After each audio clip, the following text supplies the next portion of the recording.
Hello there, Mr. Sutton here, bringing you the AB Calculus 3-7 Extra Practice Number 1 solutions on the chain rule. On this problem, we're given this f function here, and we want to know the domain of f prime. So let's first find f prime. That's going to require the product rule, it looks like. So we've got u prime v plus uv prime, and let's set up the box and ribbon for this.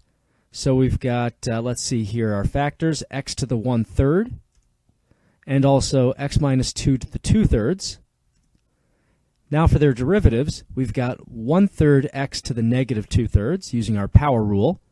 And over here, this is going to be 2/3 times something to the negative 1/3 times the derivative of the inner function. But the derivative of the inner function here is just going to be 1, so we don't have to really worry about writing that.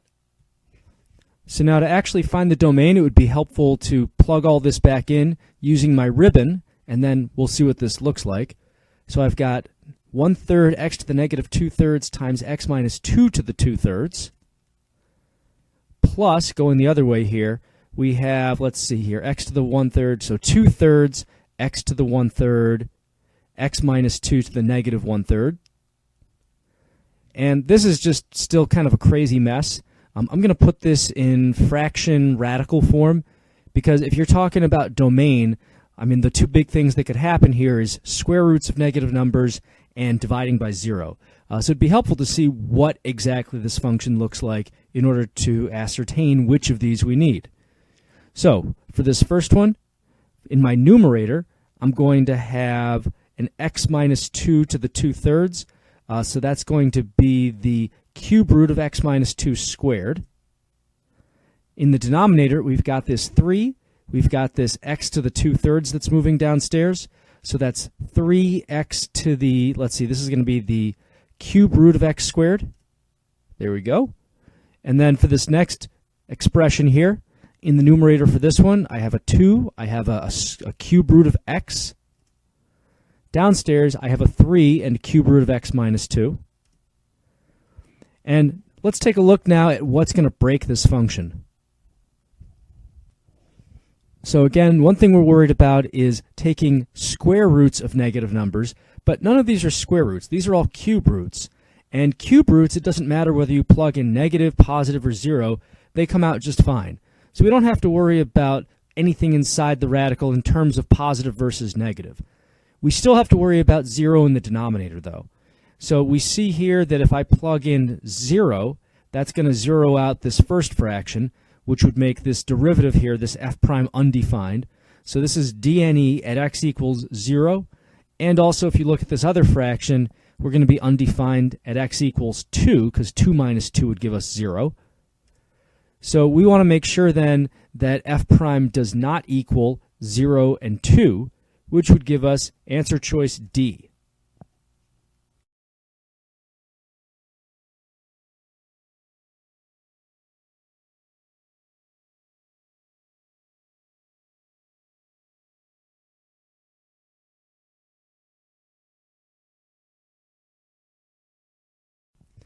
For this problem, I want f prime of 1 for this function. So let me take f prime of x, and I'm going to use the chain rule for this. So we're going to have 4 times something to the 3rd power, so 4 times x squared minus 3 to the 3rd, times the derivative of x squared minus 3, the inner function. So that's going to be 2x we're multiplying by. And I know I'm going to be plugging 1 into all of this. Let me just clean this up a little bit by making this 8x times x squared minus 3 cubed. And now let me plug 1 into all the x values. So if I do that, I've got 8 out front. Inside, 1 squared minus 3, that's really going to be negative 2. Cubing that gives me negative 8. So 8 times negative 8 is a grand total of negative 64. So choice A.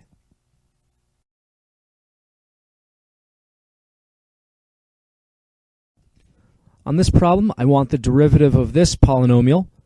So one way to do this would be to expand this out, multiply this out, and then use the power rule. Another way to do this would actually just be to use the chain rule.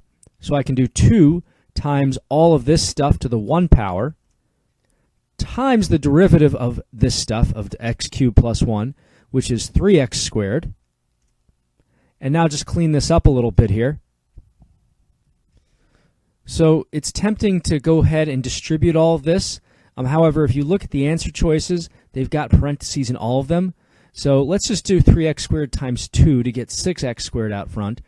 We still have an x cubed plus 1, and let's see if this matches one of the answer choices. Oh, well, it turns out it does. Choice E. So no need to simplify further.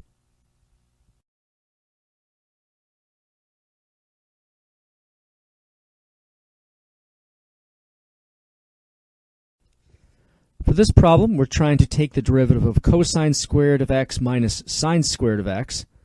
Now, there's two versions I did for the solutions here. Both of them are going to require some knowledge of trig identities. So in version 1, and this is the better of the two, I think, you recognize that all of this stuff here is really just cosine of 2x. It's one of those double angle identities.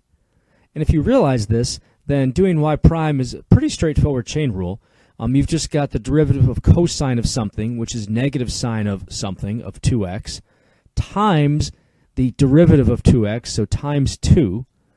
So then negative 2 sine of 2x, which would end up giving us answer choice C. So that was version 1. In version 2, you didn't recognize that this was a double angle here, and you just started using the chain rule and taking this derivative term by term. So if we do it that way, we've got 2 cosine of x times the derivative of the inner function. The inner function here is cosine, so we're going to be multiplying then by the negative sine of x. And now taking the derivative of negative sine squared of x, that's going to be negative 2 sine of x times the derivative of sine, which is cosine. Cleaning this up a little bit, we've got a negative 2 sine of x cosine of x here, a negative 2 sine of x cosine of x over here. So that's a grand total of negative 4 sine of x cosine of x. Now this doesn't match any of the answer choices. So this is where you had to recognize that there's a double angle identity that corresponds to 2 sine of x cosine of x. So I can rewrite this as negative 2 times 2 sine x cosine of x. 2 sine of x cosine of x is equivalent to sine of 2x.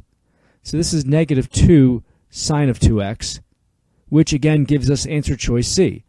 So it was all down to, did you want to do the trig identity before taking the derivative, or did you want to just take the derivative, clean up the mess, and use your identity afterwards? Either way, you needed an identity to match choice C. On this problem, we've got all these different function values for f, g, and their derivatives, and we want to find h prime of 1, where h is really just f of g. Well, to find h prime of 1, let me talk about h prime of x in general. So that's going to require the chain rule. I have the derivative of the outer function, so f prime of g of x, times derivative of the inner function, so times g prime of x. And this is literally how we write the chain rule when we show you the formula. So we're really doing f prime of g of 1 times g prime of 1. Let's look at g of 1 first, and then we'll deal with the primes in a minute. So g of 1, they came out and told us up here, it's 2. So we're really doing f prime of 2 times g prime of 1. F prime of 2, they also gave us that. That's negative 4. G prime of 1 down here is negative 3. Negative 4 times negative 3 is 12. So that would be then choice D.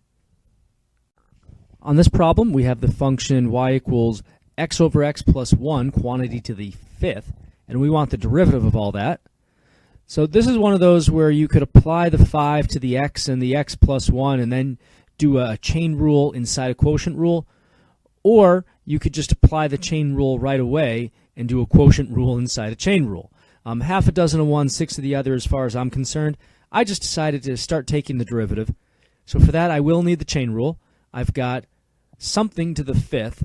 That's the outer function. So the derivative of that would be 5 times something, the x over x plus 1, to the fourth power. And now I need to take the derivative of that inner function, that x over x plus 1. For that, I will need the quotient rule. So let me set up my box and ribbon over here. I've got my numerator of x, denominator of x plus 1, and their derivatives, which conveniently are 1 and 1. Okay, using the ribbon to multiply it all out. So I've got a 5 out front still. Well, actually, I've got all this stuff. So I'm multiplying by this now, multiplying by this fraction now. So I've got 1 times x plus 1. So x plus 1 then in my numerator minus x times 1, so minus x. All of that over x plus 1 squared. That's the v squared in my formula. And let me clean this up a little bit. X and negative x can cancel, so this is really just 1 over x plus 1 quantity squared. So, and I'm also going to, while I'm doing this, apply the 4th power now to the things in this parentheses. So I've got a 5, I've got an x to the 4th, I've got an x plus 1 quantity to the 4th. So that makes it so that I can actually multiply these two parentheses together now. And in this parentheses now, I'm just going to have 1 over x plus 1 squared. All right, I'm all set up to multiply things out so I can get one of these answers. In the numerator, I've got a 5 times x to the 4th times 1. So that's 5x to the 4th. In the denominator, I've got all this stuff to the 4th times the same stuff to the 2nd. Adding those exponents, I've got x plus 1 to the 6th power. So then 5x to the 4th over x plus 1 to the 6th would be our final answer. And that's going to be choice D. For this problem, I'm given f of x equals radical x squared minus 4. G of x is 3x minus 2. They want f of g of x at x equals 3. So there's a lot of different ways to do this. I just plugged the g function into the f function and then took the derivative at 3. So I can rewrite this as the square root of 3x minus 2 quantity squared minus 4. So this is what f of g looks like. And I wrote this all as actually the 1/2 power just because I know I'm going to be taking the derivative in a moment. So let me do the derivative now of this. I've got the derivative of the outer function, which is going to be 1/2 times all this craziness to the negative 1/2, times now the derivative of the inner function. Well, the inner function is 3x minus 2 squared minus 4. So we go left to right and take derivatives. This is going to be 2 times 3x minus 2 to the 1st power for that outer derivative. The minus 4 is just getting zeroed out, so we won't worry about it.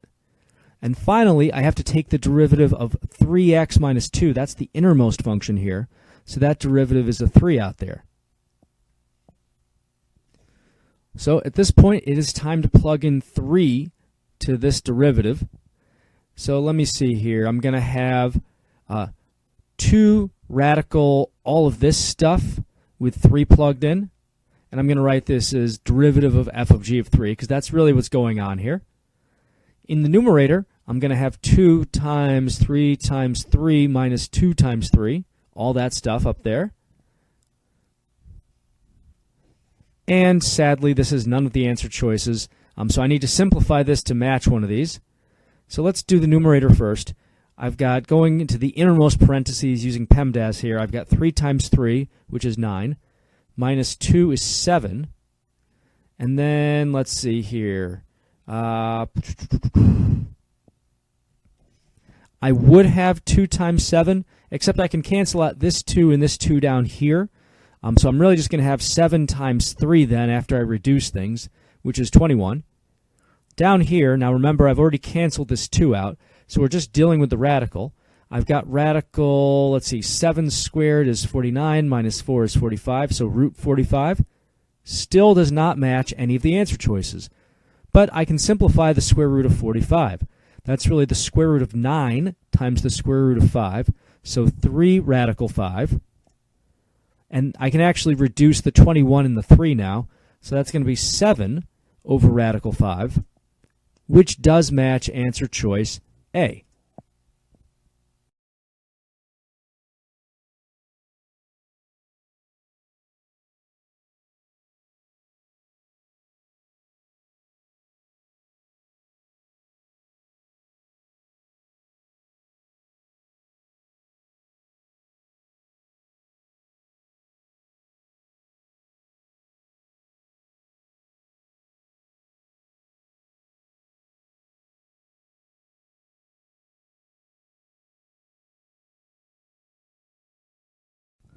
To find the derivative of this function here, I'm going to use the chain rule.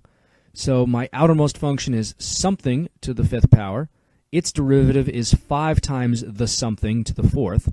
So 5 times x cubed minus cosine of x to the fourth. And now I need to multiply by the derivative of the inner function of x cubed minus cosine of x. So just going from left to right, that's going to be 3x squared plus sine of x inside there. And that looks like we're going to be matching answer choice E. On this problem, I want f prime of radical 2 pi for this function here. Let me find f prime of x, and then I can plug radical 2 pi into it. So this is going to require the chain rule. I've got derivative of sine of something for that outer function. So that's going to be cosine of something, cosine of x squared plus pi, times the derivative of x squared plus pi, which is 2x. And now let me plug radical 2 pi into all that. So cosine of radical 2 pi squared plus pi, and then we have 2 times 2 pi, or radical 2 pi. And I'll put all that stuff out in front. So when the dust settles then, let's deal with this cosine business first. So this is going to be, let's see here, squaring a square root gets rid of it, so we just have cosine of 3 pi inside there. And I'll just get rid of this parentheses out in front because I don't really need it. So now what's cosine of 3 pi? Well, that's basically the same as cosine of pi if you go around the circle multiple times here. Cosine of pi, that's the x value at 180 degrees, which is negative 1. So then this all comes out to negative 2 radical 2 pi, which is going to be choice A.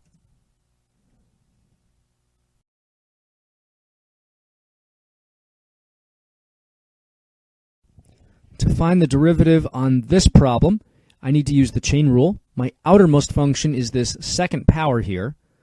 So I'm going to do 2 times something, so 2 times cosine of 3x minus 5, all raised to the first power, so I don't have to bother writing first power.